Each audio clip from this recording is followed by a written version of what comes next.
there, and welcome back to another episode of Just Say Something's weekly podcast.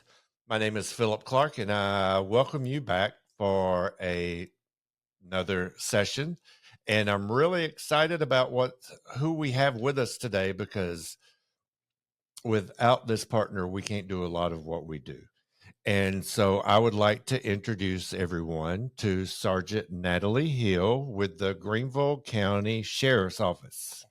Hello, Officer Natalie. Hello. Hi, Phil. How are you? I'm good. I'm good. Good. So tell our listeners Okay. how long you've been with the Greenville County Sheriff's Office, your background there, and then where you are right now within the Sheriff's Office. Okay. So I've been in law enforcement for the past 28 years. Lord. Yes. But June 2001, I transitioned from a civilian position. It's kind of like I caught a bug and wanted to be a cop. Mhm. And then I started with the Greenville County Sheriff's Office and have been there ever since. So I'm right at 25 years as a certified law enforcement officer.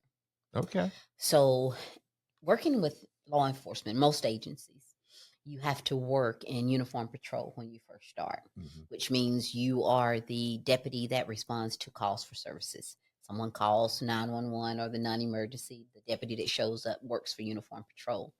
But after about 6 or 7 years, I transferred from uniform patrol division to community services division. And so that's where I currently sit, still with the community service division.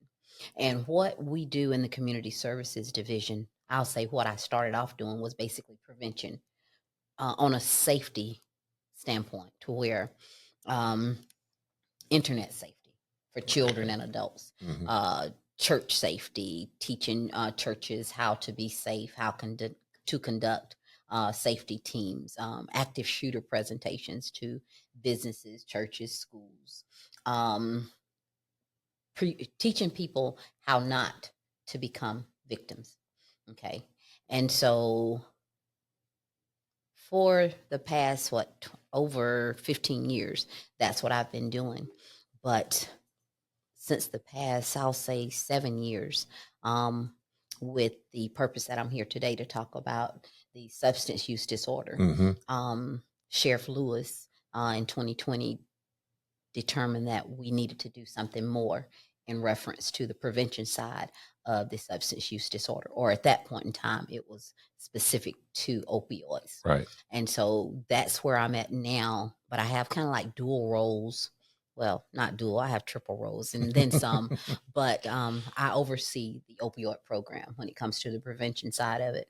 But then I still have my duties in reference to crime prevention and everything else. Okay. So a little bit about your crime prevention piece, then we'll get into the opioid piece. Okay. So if I'm sitting out there and I'm listening to this and I'm a member of a congregation, I've never thought about why would I need the police to come and do a workshop about church safety? Well, what is that? Well, over the years, we've seen an increase in active shooter events in churches. And so whether it's provoked, and when I say that, sometimes you have people that may have an incident with a pastor, or there may be a situation between several people in a church. And so you have people that will come to a church and will actively utilize weapons to hurt people and sometimes kill people. And so throughout the years, there has been an increase for churches to actually have their own safety teams in the churches, which usually consist of deacons and any volunteers that are part of the church, whether it's child care workers in the church, nurses, firefighters, whoever makes up the church. If they are willing and wanting to participate in any volunteer role, then we recommend they be a part of the church safety team. And so what we do is we go in and we share training on, first of all, why there's a need. Because at one point we would say, if this happened, sorry about that. But at this point in time, most people say, when this happened, we want to be prepared. Right. And so it's prevention to where you don't wait for something to happen. Let us teach you how to keep it from happening. And so what we do is we'll go in and we'll do a safety assessment of the property where we'll look at what system they have set up now in reference to safety, in reference to the locks on the doors, the security system. We look at the landscape and different things like that. And then we make recommendations what they can do to make their church a little bit safer, and then teach the volunteers what to do if there's an active shooter. Because what we've seen in the past, whether it was an active shooter event at a church or at a school, once upon a time, people would not play an active role. It was like they would wait for their turn to Mhm. actually be shot. And so we want people to know that you don't do that. You have to protect yourself and anybody else that is around you. And not only that, but you have the right to protect yourself and the people that you are around. Right. And so we just basically reiterate the safety and the protection and then give people tools in a congregation at a church on what they can do to be safe. Wow. Mhm. My, how things have changed. Yes, yes, in a lot of different ways. Yeah, no doubt, no doubt. So, Greenville County Sheriff's Office, as our listeners know, are part of our Power Collective, Yes. which is our opioid prevention awareness and education program that we have through the South Carolina Opioid Recovery Fund. And in that program, we have Rise Prevention, Unity Health on Main, Mental Health America Greenville County, who manages our 988, and then NAMI of Greenville, and then the sheriff's office. Right. So you mentioned earlier that Sheriff Lewis is like, okay, we need to do more in the prevention and education awareness around opioids. So let our listeners know some of the activities that you and the sheriff's office have under the opioid or power collective umbrella. Okay. So, prevention, of course, going out, sharing information, and tying that prevention piece in with substance use. Because a lot of times different events occur because of mental health issues and things like that. And so I think in the past, I'll say 10 years, safety, law enforcement, and mental health and other organizations has come together to see what we can do um, as a team versus individual agencies and organizations, and seem to be working so far. And so some of the things that we've been doing in the schools, I'll say, were like right in the past in September, or was it no October? So October has always been prevention month. And then of course it has always been red ribbon. And so or red ribbon week during the month of October. And so tying in the Power Collective to that and providing additional resources. There have always been community members that want to know more about drug prevention. But now when we get people that'll come out and request us to come in for whatever reason, if they don't know, we always suggest let's talk about the Power Collective and the prevention of opioid use Hmm. or substance use disorder, and also teaching people about the safety of it. Because just imagine being a parent, not knowing that your loved one may be utilizing drugs and you happen to walk into their bedroom and they are collapsed and you don't know what to do. You don't even know where to start. And so, what Power Collective does, it gives people that tool that they need, just like CPR. Hmm. You know, you find somebody choking, you want to be prepared to be able to help them or render first aid.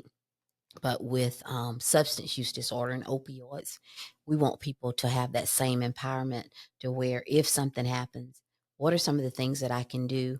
And so with the Power Collective, we're able to educate community members. We're able to share the awareness of what to do if this happened, some of the signs to look for. And then not only that, but just to share information to where, you know, you got a lot of people that say, oh, it doesn't happen on this side of the track.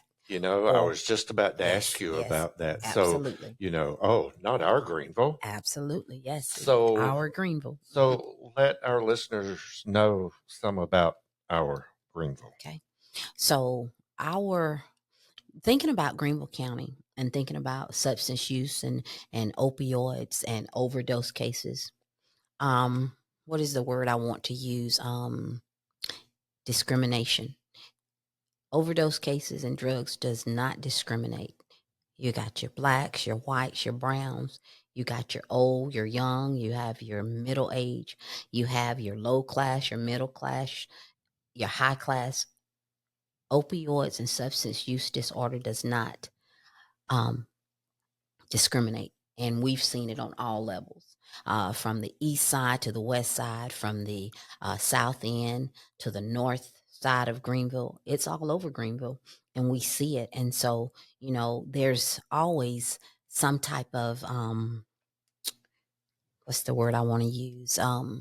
Stigma when it comes to um, how dare my child be caught up in something like this, or how dare this happens to my family. But with Power Collective and the different things that we're doing, we're able to educate everybody, share prevention information to everybody, provide the tools, and set up table displays and educational events throughout Greenville County so that we're there. We may not be invited, but we're there. And as people come out to gather information for whatever reason, they may come across our table that says Power Collective. And when they ask, tell us a little bit about this gives us the opportunity to make people aware of what's going on, educate them, and then even be able to say, it may not apply to you, but it's important that you know, because we have people that may be at a Spinks gas station, or not to call out Spinks, but any gas station in Greenville County or a hotel somewhere, and they find somebody that has collapsed in the bathroom, collapsed in the vehicle, and not knowing what to do is frightening. But then also, if you're prepared and if you have Narcan, because we administer or we give Narcan and then teach people how to administer. And so when you are aware and you know the different prevention techniques and things that are out there, we can help others save lives. Of course, law enforcement, that's what we want to do on a day-to-day basis, Right. save lives. But when we can equip other people in Greenville County to save lives as well, it makes things a lot better for us as a whole. Hmm. Yeah, it really does. It's, I could go on and on. Yes, There's just so much there. And for a lot of our community, they don't know what they don't know. exactly. Yes. And so tell our listeners, um, or share with our listeners what you think one of the biggest obstacles is about educating and preventing opioid that our community doesn't really know or acknowledge. Hmm. That's a good question, and I was contemplating on what what is the best answer for that. Um, a lot of times, in a lot of agencies, you don't have the buy-in from all law enforcement, of course, um, because think about, well, we mentioned it earlier. It doesn't happen on my side of the tracks, or it couldn't happen to my family. And so a lot of times, unless you are affected, you really don't want to get involved. And so what we see is that when we have people that feel like, okay, it's really none of my business, I'm not going to do anything about it, or I'm not going to engage, I don't want to know anything about it, then that tends to hinder a lot of things in Greenville County. And so if we could get the buy-in of more people, the funding that comes throughout the state, that's a huge help. But having the buy-in from more people, because there is so many cases, overdose cases. There's so many cases of our youth that are um, trying drugs, whether it's vaping, whether it's utilizing edibles, somebody giving you an edible and you eat it. Our children are suffering. And so I think the obstacles, the greatest obstacle I see is not having enough buy in and then not having enough people that are doing something about it because one person can't do it by themselves.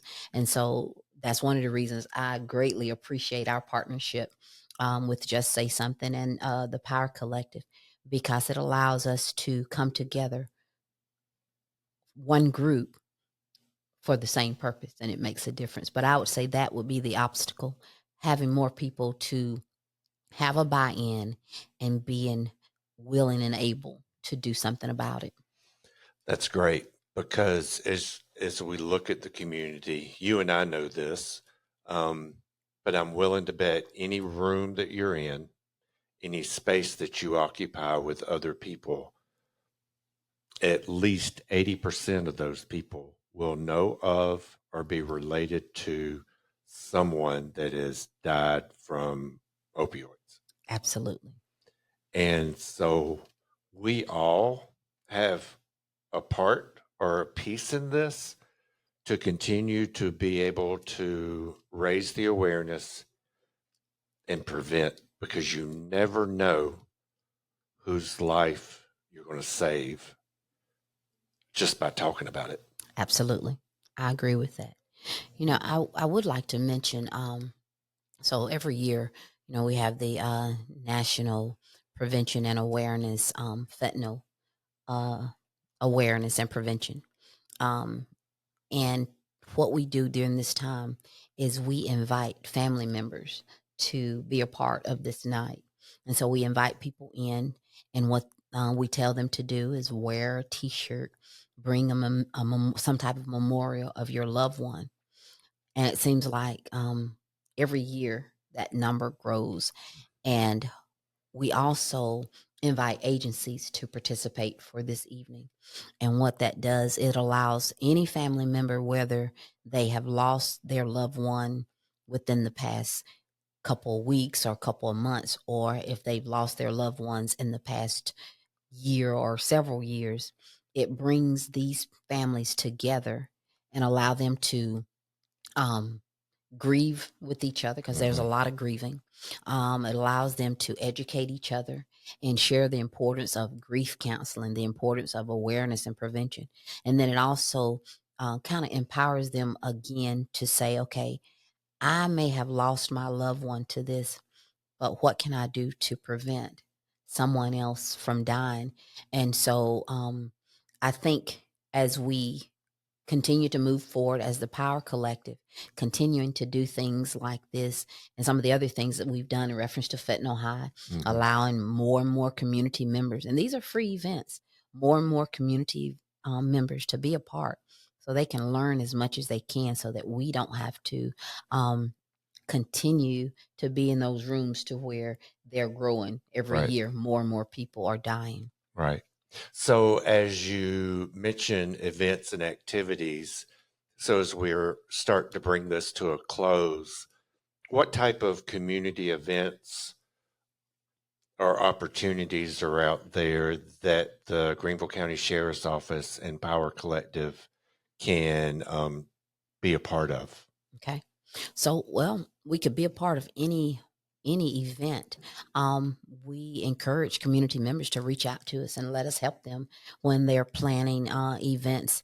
I know in January, starting next year, as community members start planning events, whether it's summer events or church events, different things like that, we'd love for them to invite us in and let us come in, whether we do a table display or whatever that community needs, because the requests are based on their needs. Mhm. And so all they have to do is reach out to us and say, hey, we're planning this event. Would you come out and help us? Now, I know every year we do have some different events, like in April, we have the alcohol prevention month.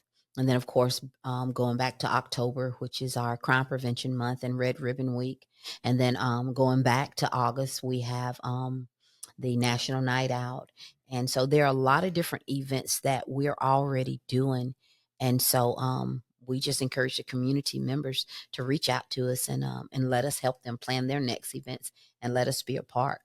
Because it does make a difference. And then not only that, to be able to allow community members to see a different side of law enforcement. Because actuality, a lot of times the only time they see us is if we're in their community taking somebody to jail Right. or stopping them for a traffic violation. But there is a prevention side of law enforcement or a community service division side of law enforcement from the sheriff's office. And we'd love to come out and do what we can to Okay. provide any assistance. So if someone wants a program, Yes, how do they get in touch with you? they can call me, they can email me. They can call me at 864-467-5577. And then I take emails, first initial N, last name Hill, Hill, at greenvillecounty.org, which is spelled out. So they can reach me by email. They can even, well, they can't text me on that number. That's an office number. But I will give you my county cell, which is 864-419-6322. And they can text me on that number. So I can be reached always. And I know that because I reach out a lot. Yes. And so I appreciate our partnership with your division, with you, and with the Greenville County Sheriff's Office, because if it were not for you, we couldn't do everything that we can do to keep our community healthy and safe. Yes. And that's important. Yep, Thank you very much. So, Sergeant Hill, thank you for being with us today. I hope that we're able to have you back maybe in the springtime. That would be awesome. And with that, our listeners, I will bid you adieu. Can I give a shout out to Captain Cromartie? Oh, yes, Captain Cromartie. Yes. Where would we be without Captain Cromartie? Absolutely. So shout out to her and the sheriff for allowing us to have this division to be able to be the impact that we are with Power Collective and in the community. Right. Thank you. Right. Yep. Thank you, Sheriff Lewis. We appreciate you and Captain Cromartie and your whole team. So with that, listeners, thank you again for tuning in this week. And you can always reach us here at Just Say Something, 864-467-4099. Or you can find us on the internet at justsaysomethingsc.org. And I want to, again, thank you for listening, and we will be seeing you soon. Thanks. Bye-bye.